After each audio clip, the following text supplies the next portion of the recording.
I'm taking a trip that is bucket list big. One so special, I wouldn't want to do it alone. And so I'm bringing the family on a road trip through a state that is tailor-made for it. Filled with fantastic landscapes and people who live with grace and fortitude. A trip that gives us all time together before we wake up and say, when did they grow up?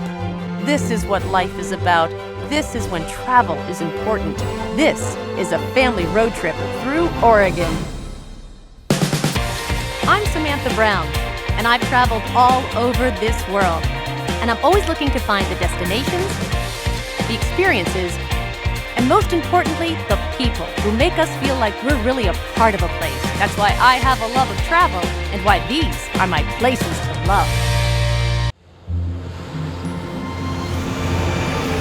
We arrived in Oregon during a particularly heartbreaking wildfire season, which altered a few things on our itinerary, including a drive through the Columbia River Gorge. But when you're completely mobile, you can change course, and no part of Oregon is unworthy of exploration. This is a 4-day road trip through some of the most diverse and beautiful terrain in the state. On day 1, we're going towards Mount Hood, the greenest leg of our journey. We're traveling through a 35-mile scenic loop of farms and orchards appropriately called the Fruit Loop. And while this is the top pear-growing region in the United States, we're making a stop at Kiyokawa Farms to appreciate a packed lunch favorite, the apple. Woo!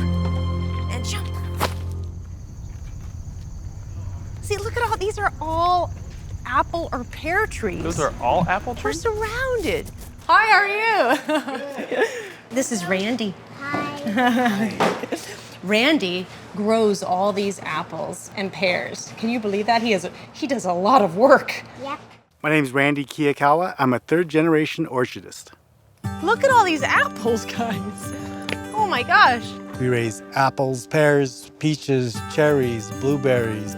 Whoa, good job. I've got one. Yeah. I've got one. All right. And it was all started by my grandfather that came over from Japan. Let's see what we can find. And you know what's really interesting about these apples? Look at that. These apples don't have any stickers on them. Yeah. a little softer. Wow, this one A little is softer. We'll have applesauce tonight. great. All right. Want good. one of my strawberries? Yeah, I do. Thank you. Our kids are so much nicer to us in Oregon. Mm. Can we show you guys the biggest apples in the world? Yes. Let's go. Let's go see the biggest apples we've never seen. Alice Elizabeth, have you ever seen an apple that big? What? Ugh. Hey, maybe we could pick that one. Can you reach it? Ready? Put your bucket down. I can do it. Ah, good job. We have a lot of them. This is bigger than your head. Yeah, we gotta pick some more apples. Kiyokawa's apples are truly extraordinary, from the biggest apples we've never seen to this variety. Okay. Now take a bite. What do you see? There's that pink stuff. It's the apple. It has red flesh. That means it's a red flash apple. Mm-hmm. Yeah, a red flash apple. Take a bite. Can we go to the playground here? Sure. Okay. This is our new RV. Wagons are not RVs. With the kids off to the playground, I get to walk the rows of fruit with Randy. How many different types of apples do you grow? We grow over 120 different varieties of apples. Oh my God. Some of them are heirloom varieties that your grandma and grandpa used to grow. Some of them are brand new varieties that don't even have names yet. Some of them are apples from around the world. What's the apple that everyone waits for? That everyone knows you for? It says, well- they're. Are you picking them? They love the red fleshed ones. They like the pink pearls, the mountain rose, Honeycrisp can't be beat either. And then there's a small following in some of our new varieties. So your grandparents were farmers, your parents, you're now at the helm of the farm. What did you learn from the other two generations about farming? Patience. Patience and tolerance. And My mom and dad, along with their siblings and parents, were interned during the war after Japan bombed Pearl Harbor. Then there was an executive order that anybody on the West Coast of Japanese descent was interned. So was your grandfather, your grandmother as well? Yeah, yep. Anybody of Japanese descent. When they got interned, all of a sudden they were surrounded by people, kids their own age. It was a different setting. Even though it was tragic, they always said, look on the bright side of things. And so when we went and were growing up, we were raised Americans. Still proud. Still even proud. Even with pretty tough beginnings. Yeah. So with my mom and dad, I learned patience. And speaking of patience... Hey, Mama. Mama, What? why are we not going to watch television in here now? Because the television happens after we stop, okay? We're leaving now. We're spending our first night at Toll Bridge Park, where our camp spot is surrounded by towering trees and has a backyard with a river running through it. When you think about it, you only have 18 summers with your kids, and fewer still where they'll want to walk across a tree with you. Who do you think has dirtier feet? Mommy, Daddy, Eliza or Elizabeth? We should have a dirty feet beauty pageant. So Kevin and I are trying to make every moment of these younger years count. Hey, who gets to clean Ellis? Where sand angels are slightly encouraged, Yay, camping's great. and it's perfectly okay that the only thing on the schedule for the rest of the day is rock throwing. How often does Mom say you can throw things? Okay, Is this better than watching TV? When we leave, how about when we're done doing this, we can watch TV? Oh, okay. Well, We have a sandwich I here. don't want... oh, hey, we've got beans. No, I don't need beans. We've got candy. I want candy. You want candy for dinner? I want candy. You guys want for candy for dinner? Yeah. Well, you can't have candy for dinner. There's no candy in Oregon. Or French fries. No, I'm serious. But like all parents, there's a point when we are done bonding. Who wants to watch TV and leave their parents alone? Let's watch TV. I can... Break out the wine. Can we watch TV? Yes, you can. Okay. Our second day on the road is going to take us about 125 miles to the town of Fossil. But first, we're going to make one more stop in Hood River. And this one pays homage to travel and where the road trip got its start. It's called the Western Antique Aeroplane and Automobile Museum, but everybody knows it as WHAM. Look at that. What do you think, Alice? Do you think you could fit you in the engine compartment over there? No. There are hundreds of vehicles on display, cars, airplanes, motorcycles, and the very first camper van, which on this trip we could certainly relate to. You like it? Yeah. Do you think your mom could drive that one? Fortunately, they were more impressed with a particularly good kids zone. It's just a pretend submarine. It is pretty cool. Which gave me the chance to talk with Stephanie Hatch, the assistant director of the museum. You say that this is a living museum. Yes. What does that mean? Yeah, so we're a living history museum. Just about everything you see out here still flies, still drives. We regularly take them out and get them going. Up and moving, up in the sky, down around on the ground. But that changes everything. These cars and these automobiles and these planes still have soul, Yep, really. they have life. So who has the unenviable job of getting into an antique plane and making sure that it still flies? I don't think I'd want that to be me. Actually, we have a core of volunteer pilots at the museum. They're really good at what they do, and we just love getting them out and getting them going. They get up in the air. Oh yeah, there's nothing sounds like an old airplane. I bet. Yeah, and it's really fantastic to see. When was the Pegasus used as a form of transportation? Because as a 10-year-old girl, that's all I dreamed about. Before the automobile, you're using Horsepower. Horsepower, exactly. You're using horsepower. So this is a great aisle right here in the museum because you can really see the changes in automobiles. So you've got all these Model T Fords over here, black. And then you got all these later era cars, we got colors. The options. Yes, you Finally. had bells and whistles. You started to have some options that you could choose. And this is when we start to see hood ornaments. Yes. Right? finding an original hood ornament that looks nice like that, that's not broken off, is pretty rare. When you're underneath the car fixing stuff up, the first thing you're gonna grab when you push yourself off, you're gonna push down on the bumper, and you're gonna grab that hood ornament, and it's gonna break off. Oh, okay. Yep. Yeah, so we're fortunate that a number of these cars have been kept in good enough condition that we have a lot of the original hood ornaments. So these are the classics. Oh yeah, gotta love them, And to muscle me- cars. Yeah, to me this represents the golden age Yes. of the automobile, where we all still fell in love with this era. Yes. Nothing was like this era. So much of our iconic car culture focuses around these cars. Our powder blue 1970 Oldsmobile. Yep. Oh, gosh. Yeah. The Camaro, the Charger, I've got the Mustang back there. If a boy had come to my house to pick me up in, Oh, yeah. my father would not let me date that boy.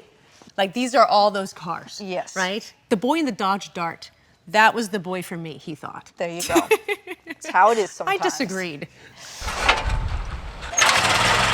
And when they tell you everything in this museum still runs, they mean it, including this 1923 Model T Ford.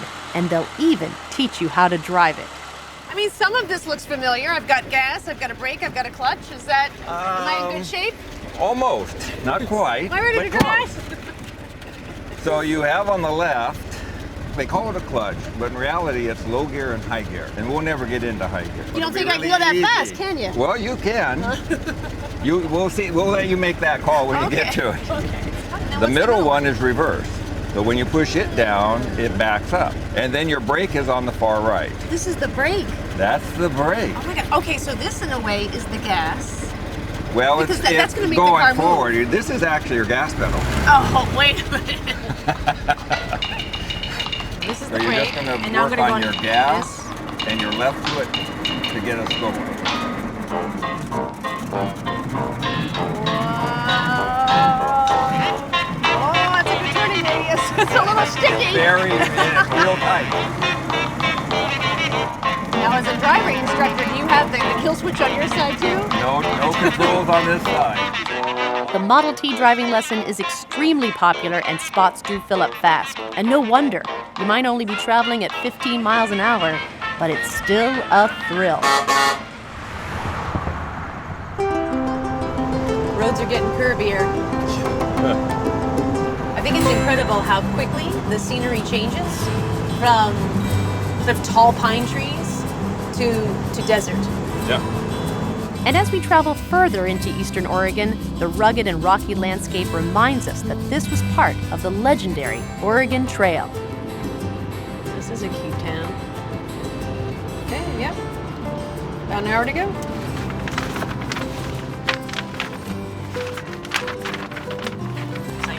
I've lost not only my ability to read a map, but fold one. There's probably an app for that. There's probably an app how to fold a map. Our destination, the town of Fossil, where our plan is to take the kids to search for fossils. But there's a weather delay. So we decide to call it a day and rest because the next day is a big one. It's our third morning on the road, and it's a gorgeous one. We have made it to Fossil, where we wanted to introduce the twins to a real ranch experience, and it doesn't get more authentic than the over 100-year history of the Wilson family ranch. Even the bed and breakfast is an original Sears Roebuck house built in 1911. We're still in the Wild West, and so being able to share the Old West experience and 150 and more years of tradition as an Oregon Trail family, it is just absolutely incredible that visitors from around the world can experience this part of Oregon and see it completely untouched. I'm Kara Wilson England, the daughter of Phil and Nancy Wilson and sixth-generation cattle rancher in the high desert of eastern Oregon. I'm Brian England, Kara's husband. Kara and I have been married for 17 years. Brian met me by taking me off of a horse and putting me into my wheelchair. It is so great It's to so see awesome you. to have Oh, you. it's so Thank you good for to see being you in again. Eastern Oh my Oregon. God. Oh, what a... Are you ready to go over and meet the horses? Yeah, we'd All love right, to meet we're them. ready. Awesome. They've Well, never been on a horse. Do you put children on a horse? Of course. Okay. We started at age 2. Ellis, this was the horse we had planned for you. Why don't we have Mama lift you up? She's off. He's going back to his trailer. Both of them. Look at that. That's a long walk. That all I had to do was show them a bunch of horses and they would leave me alone, I would have done this 3.5 years ago. I'm very impressed that Ellis and Elizabeth, they did a self-corralling. Without a word, they just walked away. Well, I'm up for it. You're up for Oh, it? absolutely. Well, you're ready to gather some cows I and am. move them to a new pasture? Ready to learn the ropes, Kara? Okay, fantastic. So while I saddled up and went off with Kara and Brian, Kevin set off solo with the kids to do an activity centered around what the town of Fossil is named after. Let's go get some fossils, all right? Yeah, fossils are pretty cool. So these are Black Angus cross and it'll be Mama's.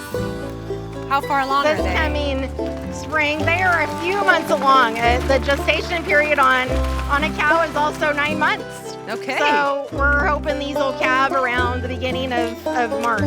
Kind of ease off of them a little bit. If they're running, they're losing weight.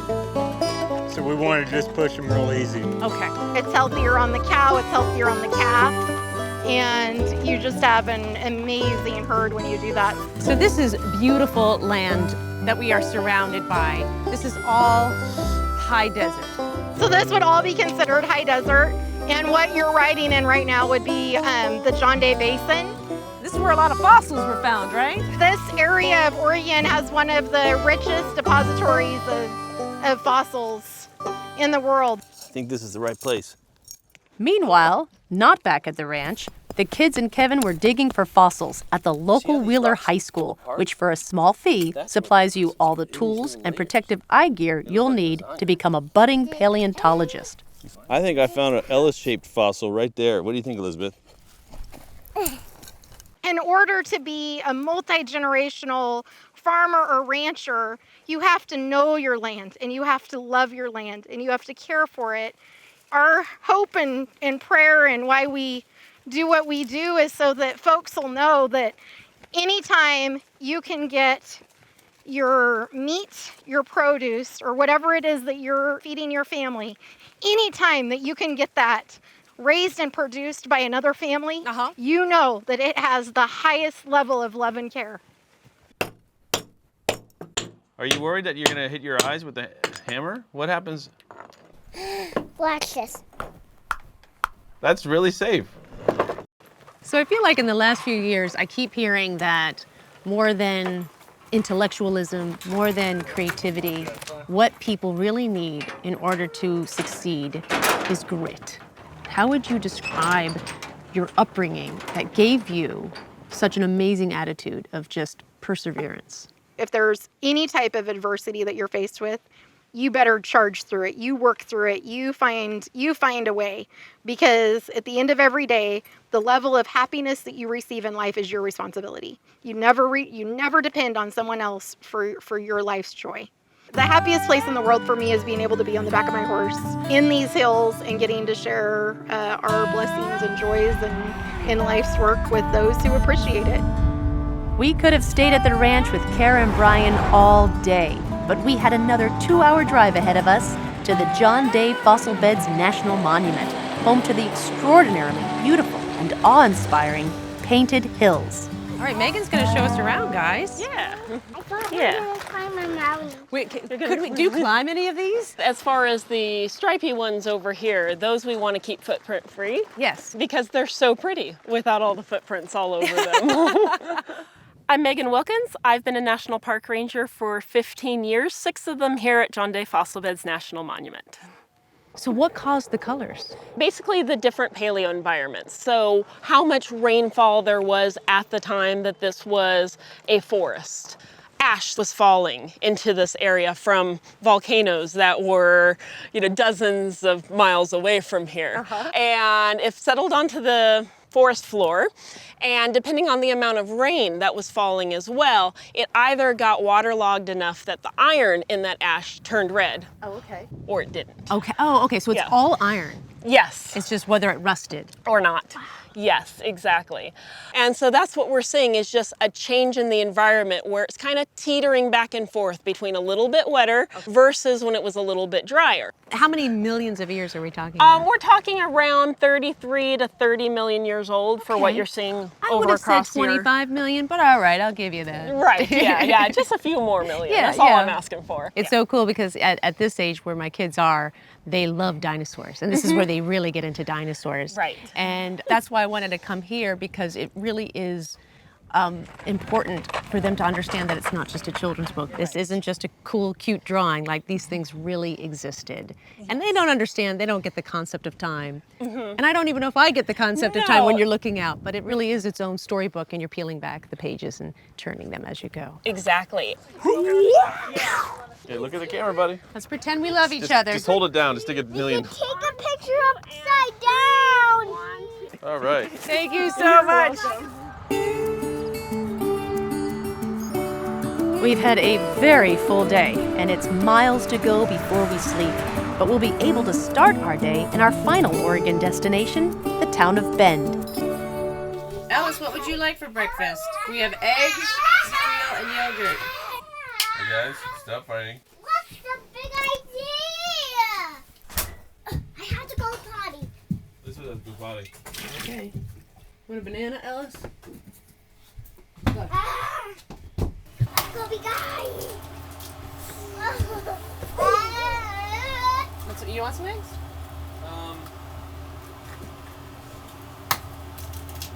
Here are your eggs. Can you eat them outside?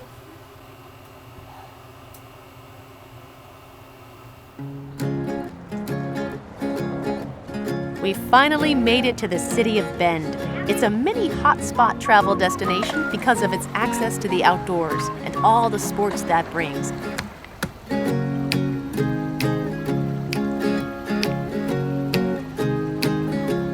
But also because it's simply an extremely pleasant place to be. I love road trips when we go up in the air and down low.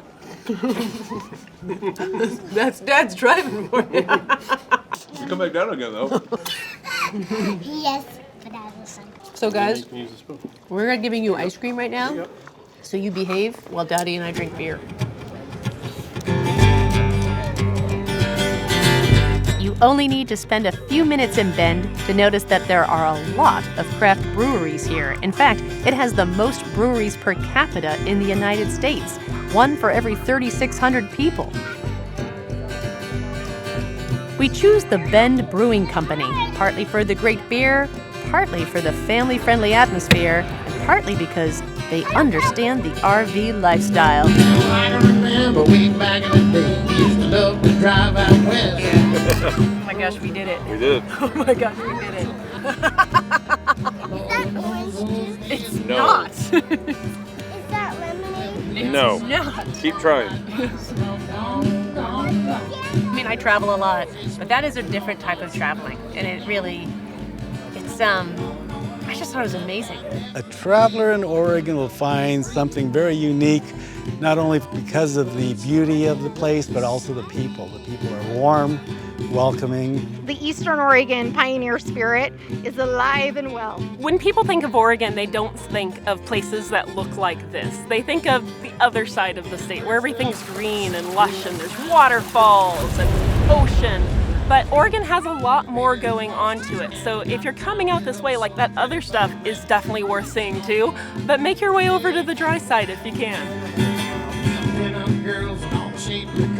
To me, that's what all these journeys are about, and that's what I want to pass on to my kids when they meet people like that, and they can see this sort of landscape that is unlike anything that they've been brought up in, and they understand the history of a place and the importance of land, the importance of people. And that is when we share a love of travel. And that's why a road trip through Oregon is filled with places to love.